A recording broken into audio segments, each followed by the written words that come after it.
boring. Boring banget renang itu. Karena kan bolak-balik gitu. Saya punya usul Pak, dikasih ikan hiu Pak. Itu nggak akan boring Pak, pasti kejar-kejar gini balik. Mungkin balik mengejar juga bisa Pak. Akibatnya di tumit belakang saya tuh sekarang tumbuh tulang. Itu kenapa Bapak suka nulis gitu? Hobi atau terpaksa ini Pak?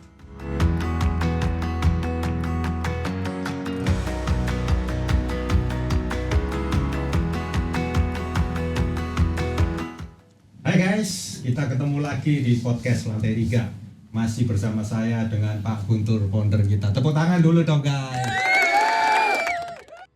Ya, kita akan melanjutkan pembicaraan beberapa waktu yang lalu. Ya, nah kita ngobrolin tentang hobi sebelum kita nanti akan masuk tentang pembentukan Get-In sendiri. Ya, ikuti sebentar. Pak, tadi barusan Bapak jalan-jalan. Kayaknya jalan-jalan keliling kompleks ya Pak. Sudah berapa kilo ini tadi pagi nih Pak? Oh,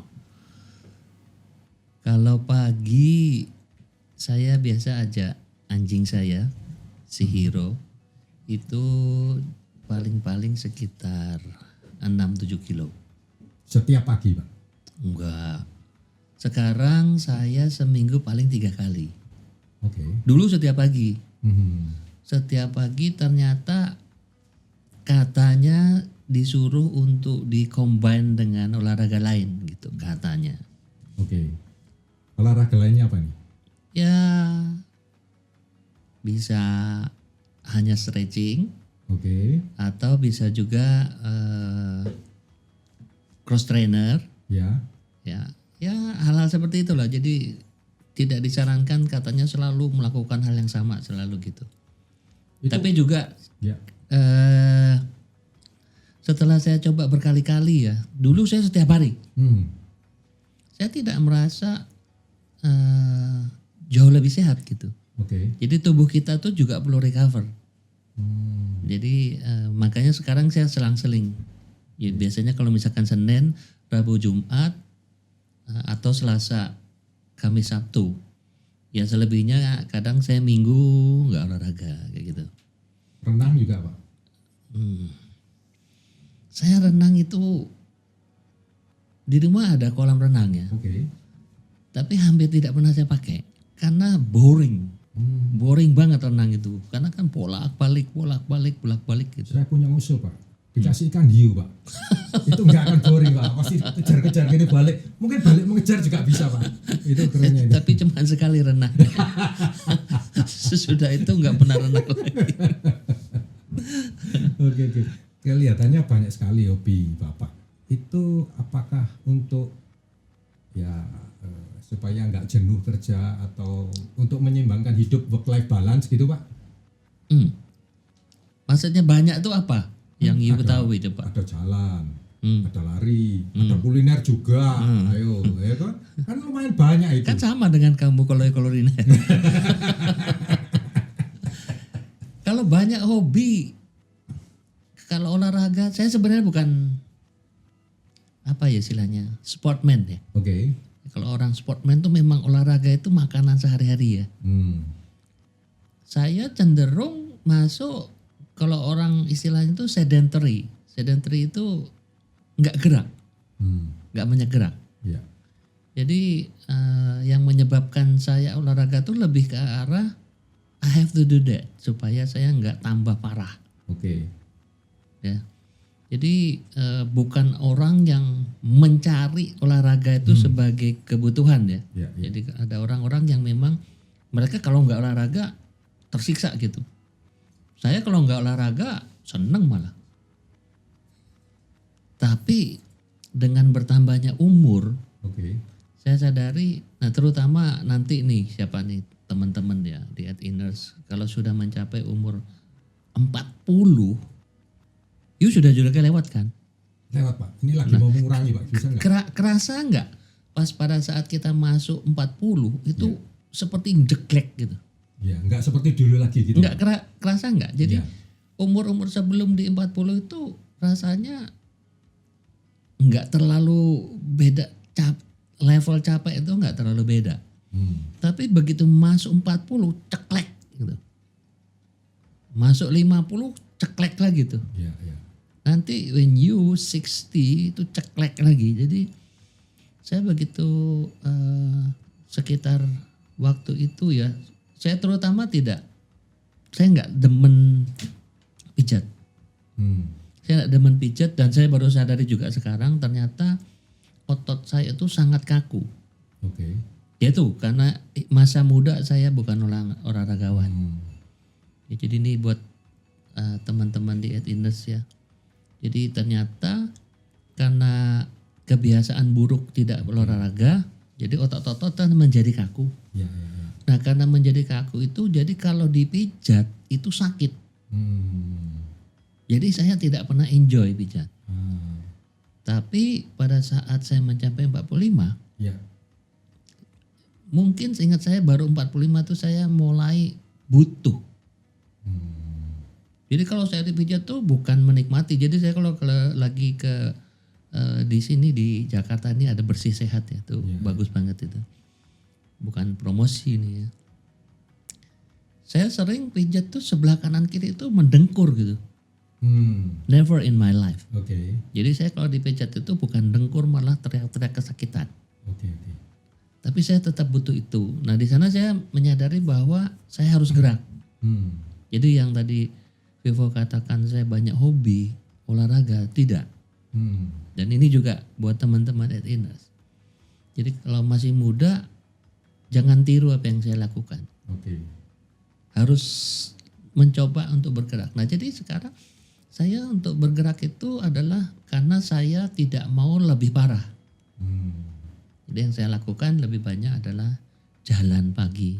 Jadi kalau dulu, kalau Vivo tadi katakan hobi, dulu saya termasuk orang yang menganggap orang jalan kaki itu orang aneh loh. Kenapa Pak? Kok nganggur gitu ya jalan kaki? Betul. Gitu?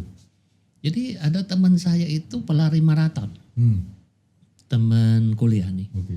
Dia pelari maraton. Beberapa tahun lalu ya, sebelum saya kemudian mulai sadar diri dan mulai jalan pagi ya. Ya. Jadi waktu itu pada saat itu dia sudah biasa lari maraton. One day saya ngantar anak, saya dan istri ngantar anak pas kebetulan dia keluar negeri, berangkat pagi kan. Ya. Kemudian pulang dari airport saya mampir ke Ancol. Jarang-jarang saya ajak kita, ayo kita mampir Ancol deh, kita lihat-lihat suasana pagi di Ancol seperti apa. Pada saat itu saya ketemu teman saya itu dia lagi lari di sana. Itu sekitar pukul 5:30 atau jam 6 pagi tuh. Umur berapa itu Pak? Orangnya I think waktu itu mungkin around 50 something ya. 50-an. Oke. Nah saya ngomong begini ke ibu, ke istri saya bilang, gila ya, ada orang pengangguran bener lari pagi. Saya bilang, karena saya bilang kalau dia sudah di Ancol tuh sekitar pukul 6 dan tidak di situ rumahnya, jadi mungkin butuh waktu sekitar 30-45 menit. Berarti dia bangun sekitar 4.30. Iya. Betul kan? Ya. Buat 30 dia prepare sebenarnya, kemudian dia bawa mobil ke Ancol kan. Jadi saya bilang kita lagi tidur nyenyak, dia sudah bangun. Dan dia lari gitu. Mungkin 2-3 jam. Jadi saya ikutin tuh di belakang. Sambil saya bilang gitu, at that time saya belum merasakan butuhnya jalan pagi. Nah jadi menjawab tadi hobi, that's not hobby. Jadi ini buat teman-teman kalau, dan saya sekarang sudah tahu lagi ya, ternyata kita dulu SD, SMP, kalau lagi olahraga disuruh apa sebelum olahraga? Sebelum basket apa? Senam. Kan dulu tuh senam itu kita buat guyonan lah, gerakannya asal-asal ya toh. Pak saya ada pertanyaan.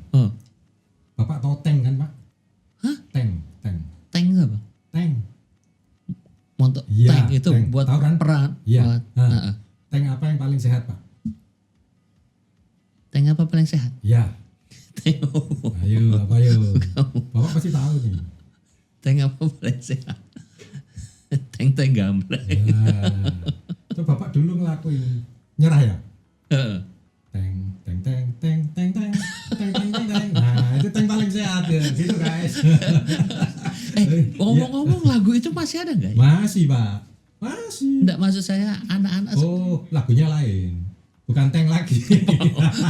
Enggak tahu lagi saya. Tapi itu betul loh. Ya. Jadi ini juga satu buat teman-teman ins ya. Nah ini yang saya alami dan apa yang saya lakukan dalam waktu beberapa bulan terakhir ini adalah menyembuhkan kemalasan, akibat dari kemalasan saya untuk melakukan stretching. Ada yang harus dibayar ini Pak ya? Ya, dan bayarnya mahal sekali. Jadi saya setiap jalan pagi saya tidak melakukan stretching. Ya jalan aja. Oke.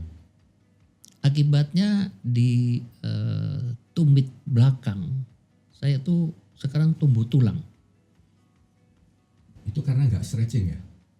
Ya, kalau menurut dokter dia bilang akibat kekakuan itu kan kita punya otot tuh dari mulai pundak sampai ke telapak kaki itu nyambung semua katanya begitu. Karena tidak stretching dia narik kan, narik kemudian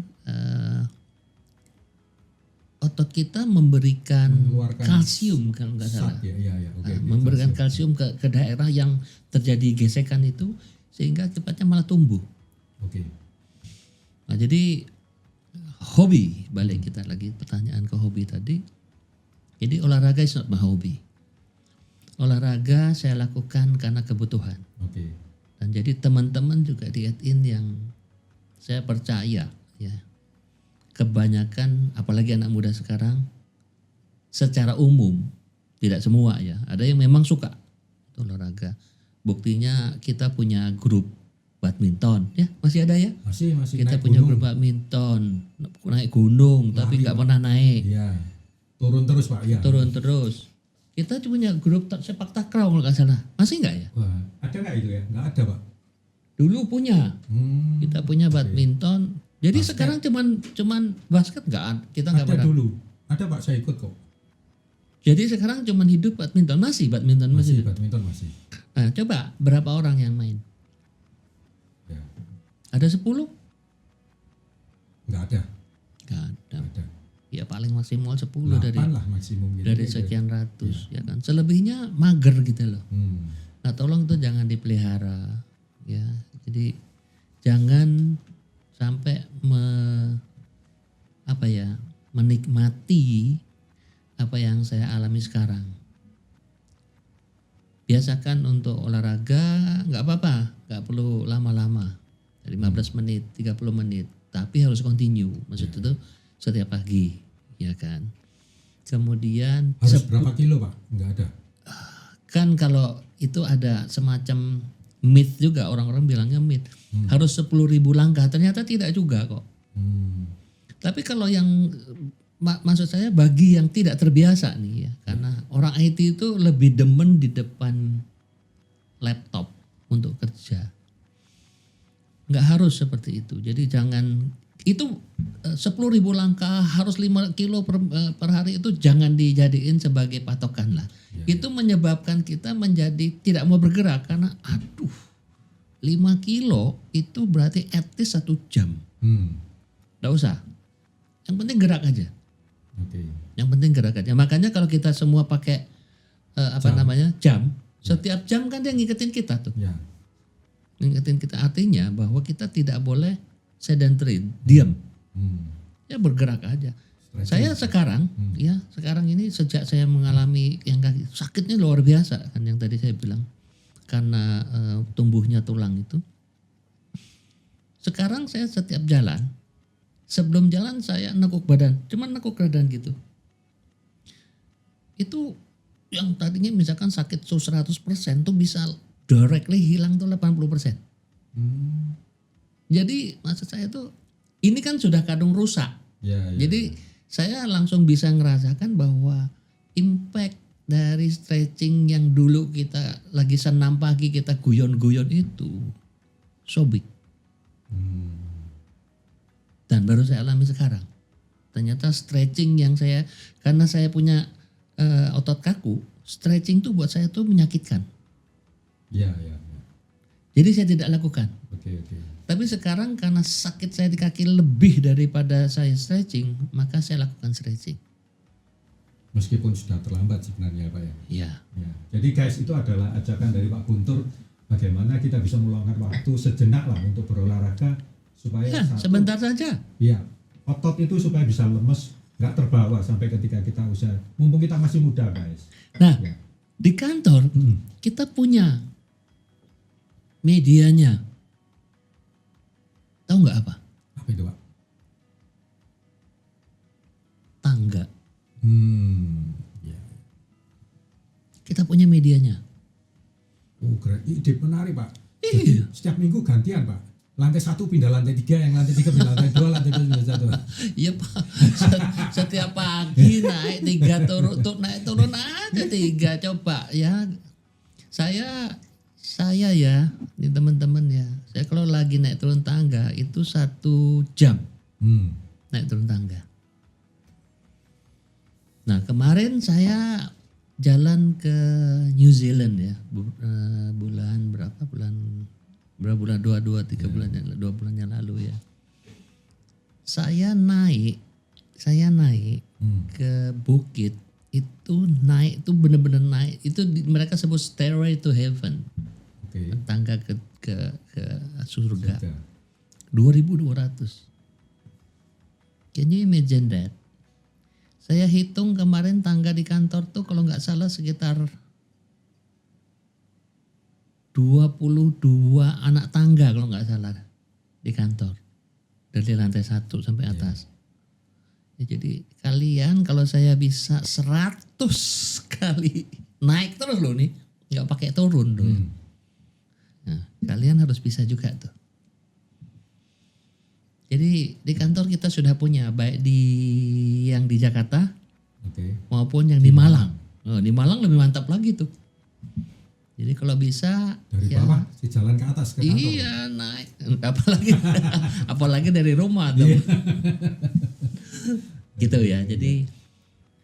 Jadi olahraga saya lakukan karena sekarang saya merasa butuh. Saya harapkan teman-teman di sini menjadikan olahraga sebagai kebutuhan juga. Kalau kita sudah lakukan itu katanya kan, teorinya, kalau sudah kita lakukan berturut-turut selama 3 minggu, maka tubuh akan menjadikan itu sebagai habit. Oke. Nah, pada saat itu sudah kita tidak sebut itu lagi sebagai hobi ya. Kita merasa hilang kalau nggak lakukan itu. Itu aja. Nah, seringkali muncul pertanyaan nih Pak. Waduh, saya ini sibuk sekali. Kerja, terus mesti kesana kesini. Kira-kira apa tips untuk membagi waktu supaya bisa tetap olahraga dan kerja, bahkan istirahat dengan baik? Betul, itu juga yang menjadikan saya tidak pernah olahraga dulu. Ya. Karena kesibukan ya. Makanya tadi saya katakan jangan istilahnya jangan menganggap bahwa olahraga itu butuh waktu yang banyak.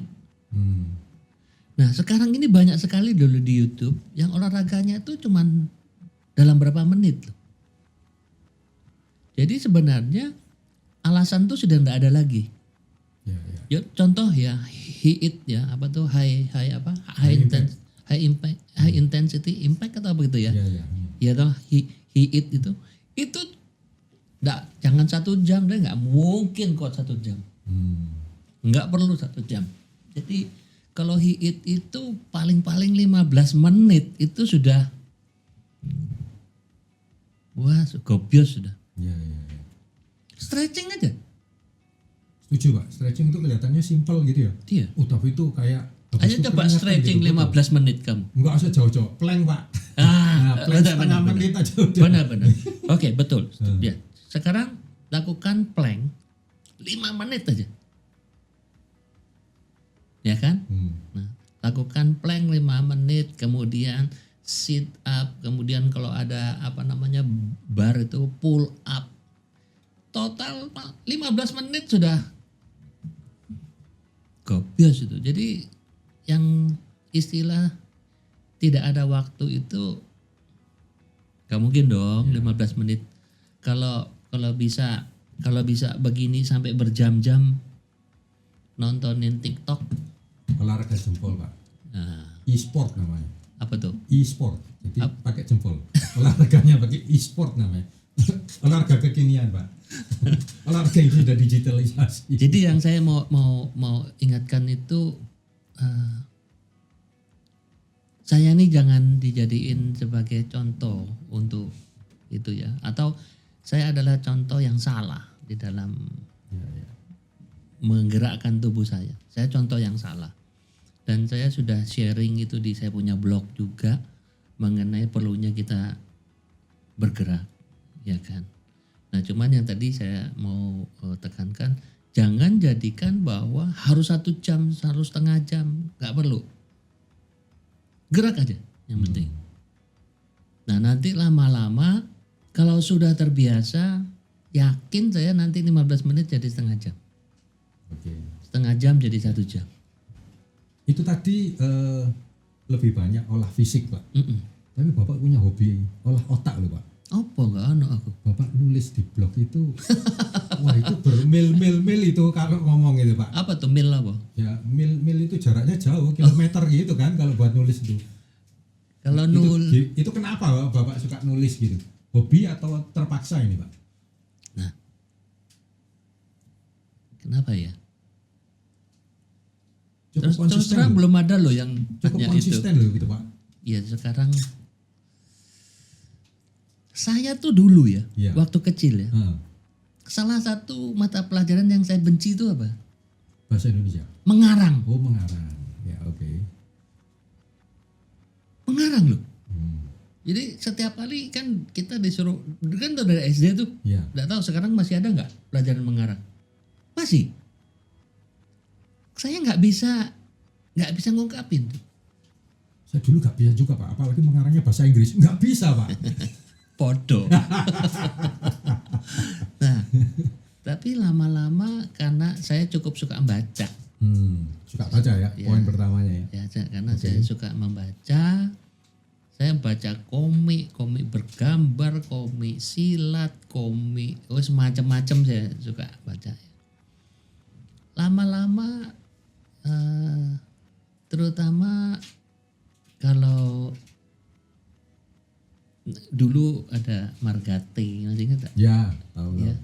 Mirawi. Tapi saya dulu hanya baca Margate. Selebihnya saya banyak baca dari yang Alistair MacLean, kemudian itu yang Papillon, seperti itu. Itu saya baca itu waktu SD loh. SMP, saya SMP. Baca yang tebal-tebal itu.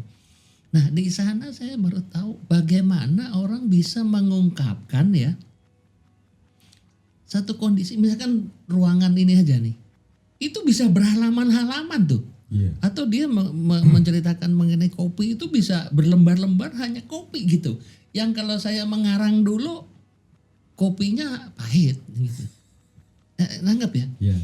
Di sana saya baru begitu ya caranya mereka mengungkapkan. Jadi misalkan mic ini, kalau mic ini ya sudah ada satu mic bentuknya seperti ini, that's it. Kalau mereka tuh bisa mengungkapkan sampai detail.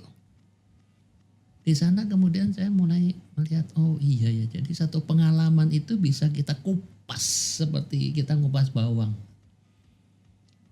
Kemudian saya mulai belajar ngeblog pertama, teman-teman ternyata sambutannya cukup baik ya. Dan terutama yang saya ingin, kenapa reasonnya, saya ingin membagikan. Sharing Pak. Iya. Oke. Karena banyak pengalaman yang menurut saya itu bisa dilihat dari, kita bisa melihat mic ini, tapi 5 orang melihat mic ini mengungkapkan hal yang Berbeda-beda. Iya, oke. Ya. Nah, jadi saya mengalami banyak hal seperti tadi misalkan kita bicara mengenai jalan tuh. Saya mengalami dan saya pikir tuh banyak yang harus tahu. Terutama anak-anak ya, anak-anak muda sekarang ya. Mereka kan belum ngalamin. Ya. Jadi saya ingin supaya mereka tahu dan jangan sampai mengalami apa yang saya alami. Belajar itu tidak harus mengalami ya Pak, Ya, tapi mencontoh saja sudah cukup daripada. ya. Ya. Jadi lebih ke arah sana. Ya cuman kadang-kadang, saya dulu pernah nulis itu sampai sempat kita nulis itulah nulis buat saya cepat. Saya cukup cepat kalau nulis. Jadi kalau topik itu cepat. Yang membuat saya lama itu adalah kan harus ada ilustrasi, Oke. foto. Nah itu. Satu, milihin foto. Dua, mengedit supaya yang kabur-kabur dan terang itu menjadi lebih bagus. Kemudian melakukan kadang-kadang foto sekarang kan resolusinya tinggi-tinggi. Ya. Pada saat kita upload terlalu berat. Kita perkecil, kita resize. Dan uploading. Itu 4 pekerjaan itu yang membuat saya sering menjadi berhenti menulis. Nah, tapi kalau saya sudah tulis ya, itu bisa cukup lama waktunya. Nah, ini yang mungkin ya, ini yang kalau ada yang baca blog-blog saya atau saya tuh nggak dapat komentar. Itu yang bikin gak encourage untuk nulis gitu? Karena saya tidak tahu. Oh, oke. Karena awal-awal tuh saya sempat sudah hampir berhenti ya. Tapi kemudian ketika saya ketemu orang-orang yang saya tidak sangka, bahkan ada klien kita at director level, ternyata baca. Dan waktu pas ketemu ya, kita lagi ada forum APPI itu ya. Pak Guntur kok nggak nulis lagi? What? Saya bilang director level loh itu. Iya. Ya, what? Saya cuma batin, kok kamu nggak komentar sih? Secret admirer Pak? Ya, tapi akibatnya saya tidak tahu apakah message yang saya sampaikan tuh nyampe tidak. Oke. Kan message kita bisa nyampe dalam bisa positif nyampenya, bisa negatif kan. Ya. Jadi itu yang waktu itu sempat itu awal-awal ya, sampai saya sempat juga sih nulis, orang kita ini komentarnya sangat pelit gitu. Ya. Tapi beberapa kali itu ternyata apa yang saya tulis itu ada yang namanya, oh, Bapak terima kasih, ada yang email saya, ada yang ketemu, terima kasih Pak Bapak terus menyadarkan saya begini. Ya, tulisan saya yang mengenai diet itu mungkin ada yang sharing ke saya direct ya, mungkin ada 13-an orang yang tadinya sudah give up untuk memperbaiki dirinya dan sekarang saya begini gitu. Nah berikutnya saya pikir ya sudah deh, saya nulis satu, orang yang baca dan berubah aja nggak apa-apa. Jadi ya kalau kamu tanya kenapa saya lakukan itu ya, I think I wanna share something yang jangan sampai orang lain ngalamin gitu loh. Gitu. Kenapa namanya harus Adicipta Inovasi Teknologi? Aplikasi Convince yang kita punya itu adalah sama dengan core banking. Core banking ya. Itu consist of puluhan juta lines of code. Padahal kalau dibilang, mungkin Bapak bilang Ethins masih perusahaan kecil dibanding yang besar-besar gitu ya. Tapi kenapa Ethins punya mimpi yang begitu mulia untuk menjadi berkat? Ketika Ethins masih boleh dibilang, Bapak bilang skalanya masih kecil lah dibanding yang besar-besar itu. Oke.